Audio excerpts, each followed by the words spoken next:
Bismillah ar-Rahman ar-Rahim. In the name of Allah, the Compassionate, the Most Merciful, to all of our viewers out there, Assalamu alaikum wa rahmatullahi wa barakatuh. And we're very glad that you are joining us one more time as we're having this beautiful discussion with a renowned, prominent scholar of Islam, Dr. Sh.Yassir Sheikh Idris, as we are talking about the intersection of faith and reason. And yesterday, Sheikh, you mentioned an extremely important point, and that is, as a religious person, or all revealed religion, rationality is innate in them. No. And that includes Islam and all previously revealed religion as well. And we give reasons for why is this so.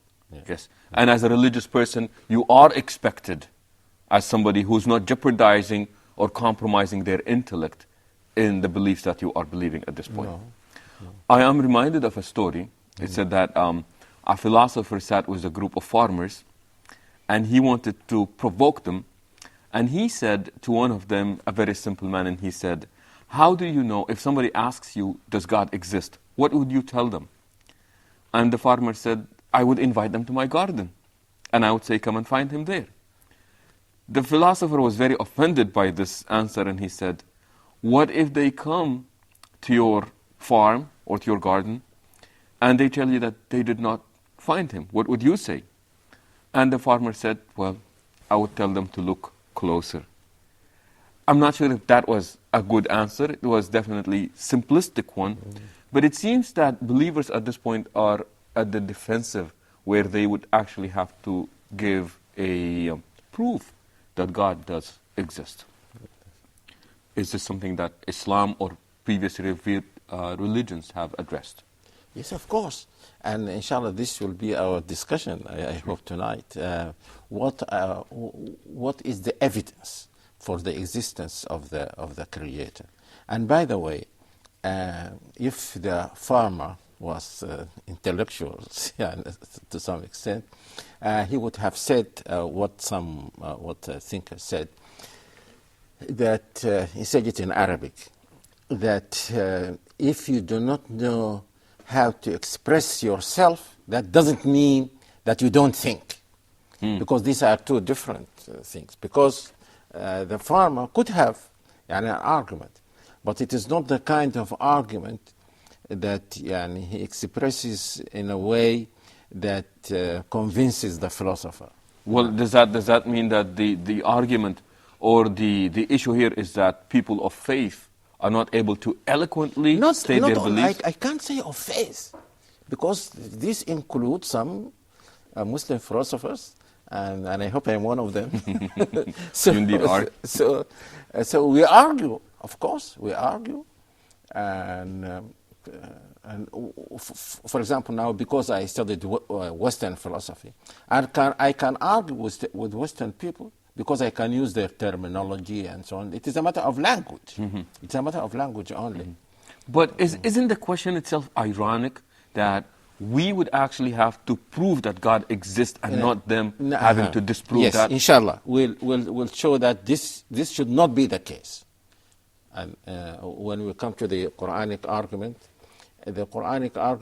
inshallah, when we come to that, we'll show that this should not be the case. We should not fall into this trap. That we have to prove that God exists. Yes, because the natural thing is that there is a Creator.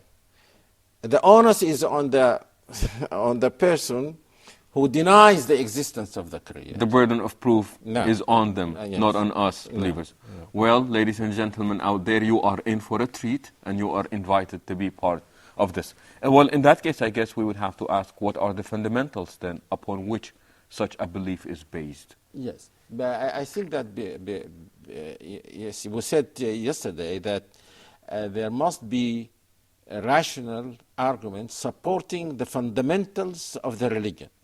In fact, you can broaden this and say that anyone who invites us to believe in an ideology, whether it is Marxism or democracy or dictatorship or whatever. Usually we're not invited to dictatorship. It's just imposed on us. Okay.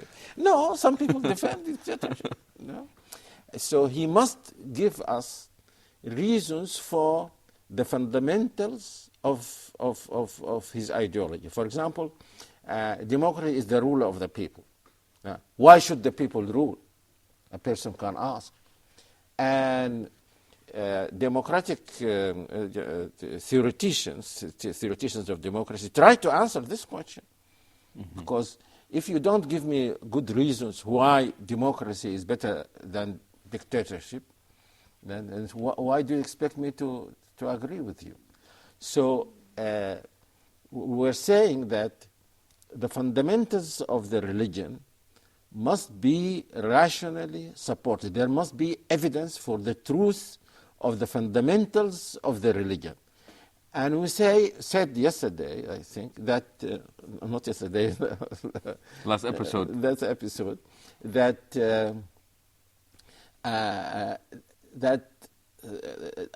secondary matters that are based on this need not have any direct proof for them. But I forgot to mention that, in fact, sometimes you can have direct proof even for some of the secondary things.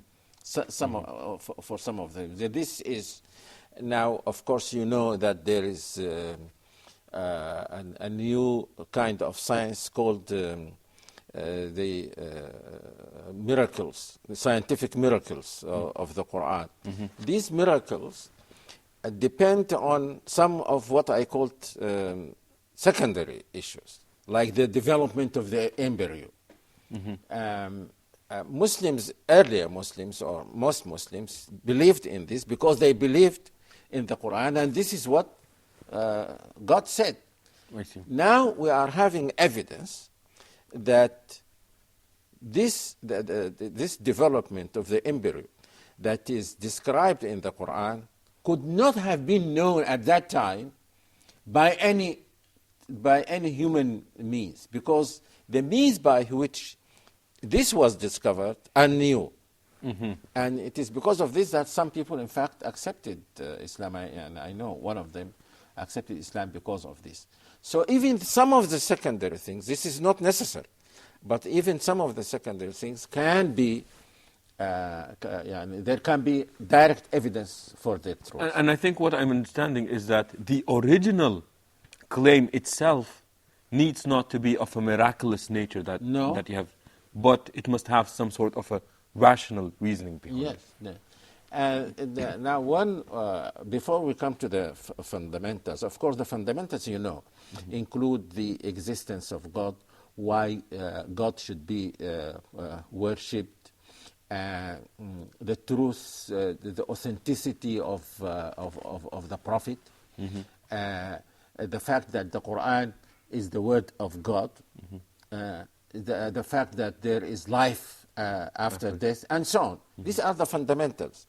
For all these fundamentals, the Quran and the Sunnah of the Prophet ﷺ give us evidence. They give us evidence for all of these fundamentals. So when a prophet comes, he doesn't start with proving the existence of God, because most people, even until today, the overwhelming majority of human beings believe in the existence of the Creator. So when a prophet comes, he invites people to worship that Creator, in whose existence they believe. Yes, they might not have, they might attribute some things to the Creator. I mean, their knowledge of the Creator might not be perfect, but all people all over the world believe in the core of this, that there is a Creator. Even when they worship some idols or so, they know the difference between the idols that they worship and the God that is in heaven. And all people, the Arabs were like this. I know some people in Africa who are like this. So the fact that there is a Creator is something that is a given. Yes. To Muslims. So a prophet comes to invite people to worship that Creator. But someone might say, I am one of that minority. I don't believe in the existence of the Creator. What would the religion say? The religion would not say, no, we are not dealing with people like you. Because the prophets, when they come, the assumption is that the people do already believe in God. But there is a minority of people Sure. who say, no, we don't believe in God. So the Quran gives them evidence for the existence of the Creator. Okay. What is the evidence? I am relying in answering some of these questions on Ibn Taymiyyah's thought. I happened to write a book about what I called philosophical theology, Islamic philosophical theology, according to Ibn Taymiyyah. So, inshallah, we will rely heavily on what he says, because he was very much concerned with this problem, because he had to argue with the philosophers, of his time. So he had very interesting things to say about this. Sheikh, just in case to accommodate our viewers who may not be familiar with some of the names that we mentioned, just briefly, Ibn Taymiyyah, whom that would be? I think it is enough to say to the non-Muslims that he was one of our greatest thinkers. He combined good knowledge of the religion, the Quran, the sayings of the Prophet, and so on, with knowledge of almost every branch of knowledge that was available at his time. And he said something, had it not been for the fact that he was a truthful person, I wouldn't have believed him. He said that he argued with the philosophers when he was 14 years old. At 14, Ibn Taymiyyah was arguing with the philosophers. With this, we will take a short break and we will come back to the issue of the proof for the existence of God. So please stay tuned.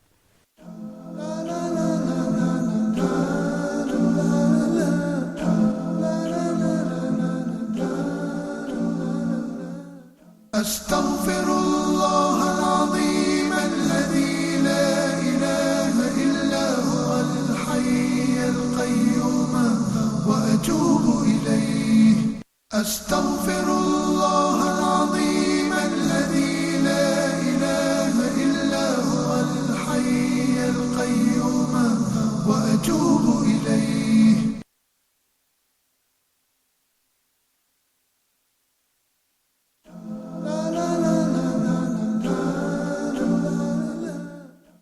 Assalamu alaikum wa rahmatullah. Welcome back to the intersection of faith and reason with our guest here, dear Dr. Sh.Yassir Sheikh Idris. Sheikh, you were talking earlier about the rational proof for the existence of God. Yes. Yes. Ibn Taymiyyah says that, in fact, the real evidence for the existence of the Creator is human nature. But this raises many questions. What does he mean by that when he said that this is something, and he likens it to, there are many things which you know by nature. For example, the fundamentals of the principles of logic. No one needs to teach you that a contradictory statement is a false statement. Sure. You know this. Sure. That when you believe in what you see, so suppose now I am seeing you, and I say, if someone says, how do you know that Yassir exists? I say, I have seen him. He said, well, that is not a proof. Give me a proof. No, that is a proof. Is he almost assuming that, not assuming, but is he saying that this is innate? Yes. In the human nature to believe in God? In God. No. And it is just like these self-evident truths. That half is less than a whole, and so on.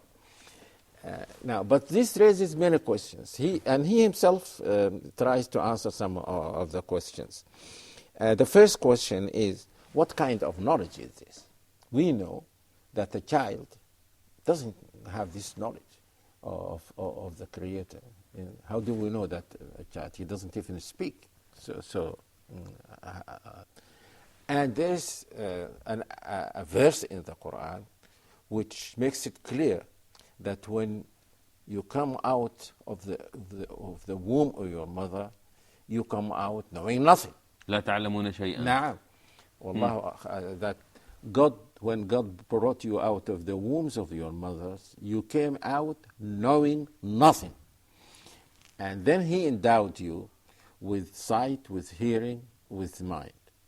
So, but in the Quran itself, we have another verse which says that this religion is the religion of human nature.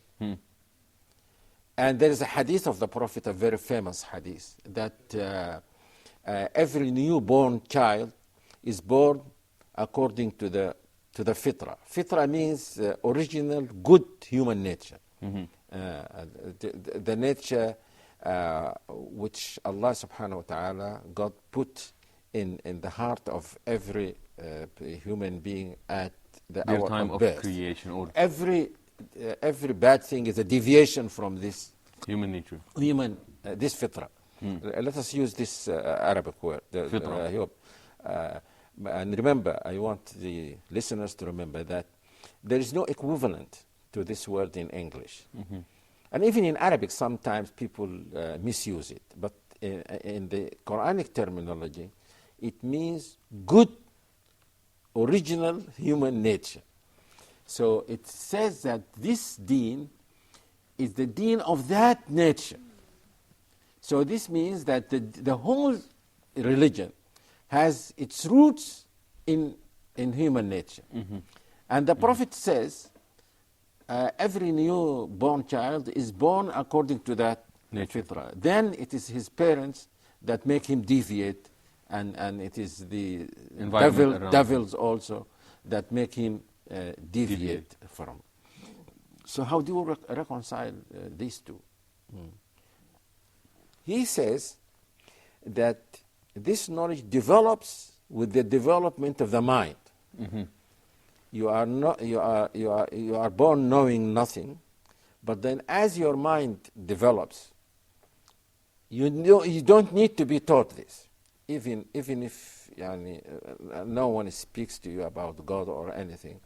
Then as your mind develops, you come to be aware of the fact that you have a creator, and that you must worship him. Now, I in the book that I wrote about Ibn Taymiyyah, it has not been published yet.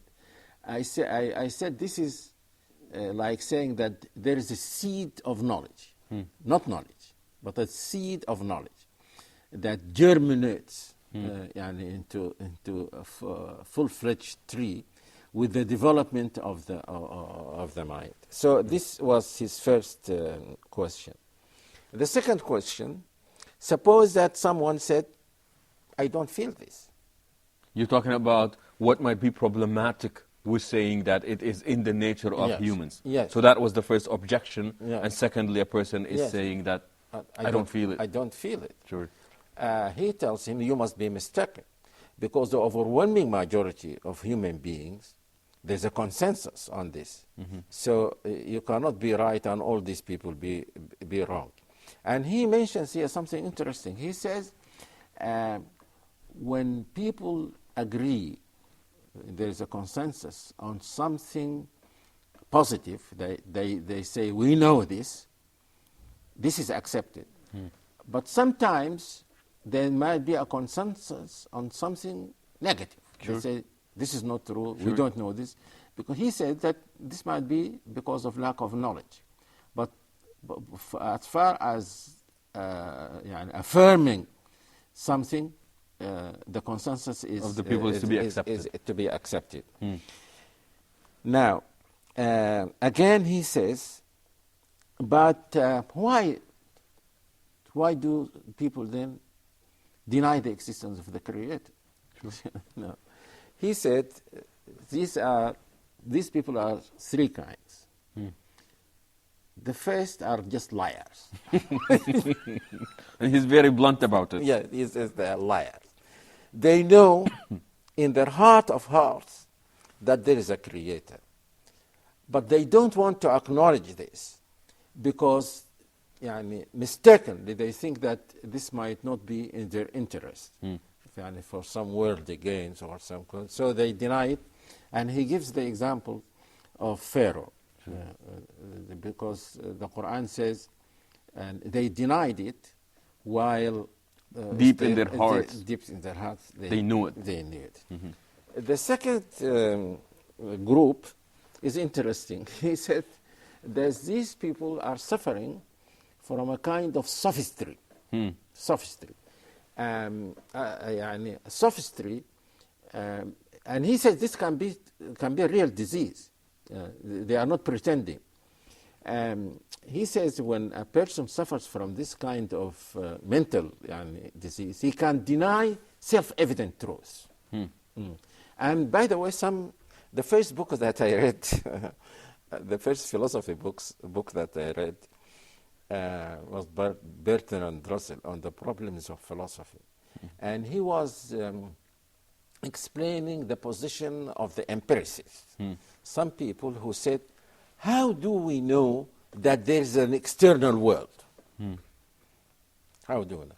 Now I see you, I say, Yassir exists because I can see him. But what if I close my eyes? I don't see you. Does he still exist? Does he still exist? What if I turn away? Does he still exist? And I remember very well when I was reading this, I began to feel things around you. Around me to see whether the table exists or not. And they can deny, as I said, even logical principles, mathematical principles. And I would add, this is not what Ibn Taymiyyah said. Some people think that when they do this, they are being rational. In fact, they are not. Because when you say, why is this so? You are asking for an explanation. And usually when you ask, this means that you think that what the person is saying contradicts a truth that you know. But if there is no truth at all, then the question doesn't arise. A person who doubts everything cannot ask any question. So this is my contribution to what you said. The third is also very interesting. He says that there is a difference between having something in your mind and being aware of it. Perhaps this will remind you of some psychoanalysis. Sure. He said these are two different things. And he likens the mind to the body. He said that there might be something, for example, in your back or so. You don't know it. It is in your body, but you are not aware of it. And the fact that you're not aware of it doesn't mean that it is not. It does not exist. And he said the same applies to the mind. And he gives examples of things that with which you are familiar. Sometimes you pass through an experience and you discover something bad about yourself. You say to yourself, I didn't think that... I'm capable of this. I didn't think that I have this kind of envy. So he says that there is a difference between the two. And he says that the importance of evidence for people like these is to make them have this link between the two. Bring that awareness out. Bring that awareness out. Third question is... I'm sorry, okay. But before we go on, with these three kind of people, I am very sure that Ibn Taymiyyah did not intend to insult the intelligence of these people. Because in the category here... Except the first one. When he was very blunt about it. No. I think your addition alluded to it, that some people do really think that they're being very rational in the process. Yeah. So their denial is not necessarily because they're lying or worldly gain or anything like that. These are people who have actually lived for this, wrote and read about it, as you're probably very aware of this.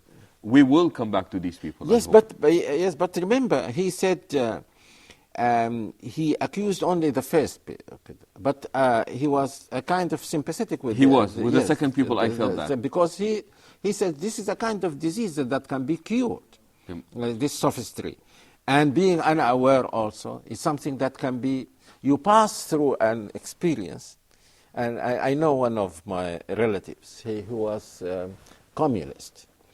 And he went and studied geology in Russia, and came back a good Muslim from the Soviet Union at that time. And he said that he passed through an experience. They went down a mine. I don't know, it might be some kilos down, and then a rock fell and closed the path out to go up. Yeah. He said at that time he believed in God. So a person can pass through an experience which reveals to him the truth that is already in his innate heart. in him. Yes. Sheikh, that's a point that we would come to continue in the next episode. But with this, we thank you again for being with us in the intersection of faith and reason with Dr. Ja'far Sheikh Idris, hoping that you would join us the next time as well. Assalamu alaikum wa rahmatullahi wa barakatuh.